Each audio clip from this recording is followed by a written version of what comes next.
Halo, perkenalkan nama saya Arnadi Dorasudu, NIM 61014211190 dari Prodi PJKD. Di sini saya akan menjawab beberapa pertanyaan tentang perkembangan belajar dan gerak. Yang pertama, seberapakah penting perkembangan belajar dan gerak untuk calon guru pendidikan jasmani? Perkembangan belajar dan gerak penting bagi guru pendidikan jasmani karena guru pendidikan jasmani harus mengetahui karakteristik perkembangan gerak anak didiknya. Hal tersebut bisa menjadi acuan untuk guru pendidikan jasmani menentukan strategi untuk melatih perkembangan gerak anak didiknya dan memahami hakikat perkembangan gerak yang terjadi kepada anak didiknya. Guru mempunyai peranan penting bagi perkembangan belajar dan gerak. Peranan tersebut meliputi peran sebagai rencana pengajaran, peran sebagai proses belajar mengajar, peran sebagai motivator, dan peran sebagai evaluasi.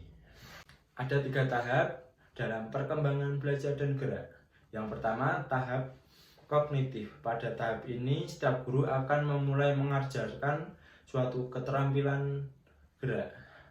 Pertama kali yang harus dilakukan adalah memberikan informasi untuk menanamkan konsep-konsep tentang apa yang akan dipelajari oleh siswa dengan baik dan benar. Setelah siswa memperoleh informasi tentang apa, bagaimana, dan mengapa cara melakukan aktivitas gerak yang akan dipelajari, diharapkan di dalam benak siswa telah terbentuk motoplan, yaitu keterampilan intelektual dalam merencanakan cara melakukan keterampilan gerak. Yang kedua, ada tahap asosiatif. Pada tahap ini siswa mulai mempraktekkan gerak sesuai dengan konsep-konsep yang telah mereka ketahui dan mereka pahami sebelumnya. Tahap ini juga disebut dengan tahap latihan. Pada tahap latihan, siswa diharapkan mampu mempraktekkan apa yang hendak dikuasai dengan cara mengulang-ulang sesuai dengan karakteristik gerak yang dipelajari. Yang ketiga, tahap otomatisasi. Yang ketiga ada tahap otomatisasi. Tahap otomatisasi adalah tahap yang dimana seorang memahami dengan baik keterampilan mereka, bahkan dapat mengoreksi diri sendiri. Tahap otomatisasi disebut juga tahap otonom. Pada tahap ini gerak tidak lagi dipikirkan dan bisa terjadi begitu ada rangsangan. Selanjutnya ada 3 transfer dalam perkembangan belajar dan gerak. Yang pertama, transfer positif. Transfer positif bersifat menguntungkan. Transfer ini terjadi apabila penguasaan keterampilan sebelumnya dapat membantu atau mempermudah dalam berusaha menguasai keterampilan baru yang sedang dipelajari.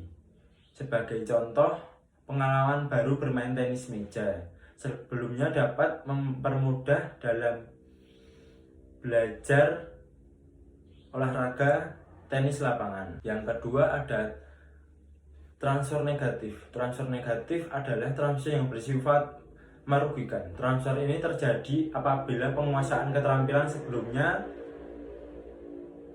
justru menghalangi atau mempersulit terhadap belajar yang keterampilan baru. Sebagai contoh, teknik forehand dalam tenis akan mengalami kesulitan apabila diterapkan dalam permainan bulu tangkis. Yang ketiga adalah transfer netral. Transfer netral adalah transfer yang terjadi apabila penguasaan keterampilan sebelumnya tidak tidak berpengaruh terhadap keterampilan baru yang sedang dipelajari. Sebagai contoh, keterampilan renang tidak berpengaruh saat hendak belajar bulu tangkis. Selanjutnya, apa itu perkembangan? Perkembangan adalah perubahan proses kapasitas fungsional organ-organ tubuh ke arah keadaan makin terorganisasi dan terspesialisasi. Selanjutnya Apa itu pertumbuhan?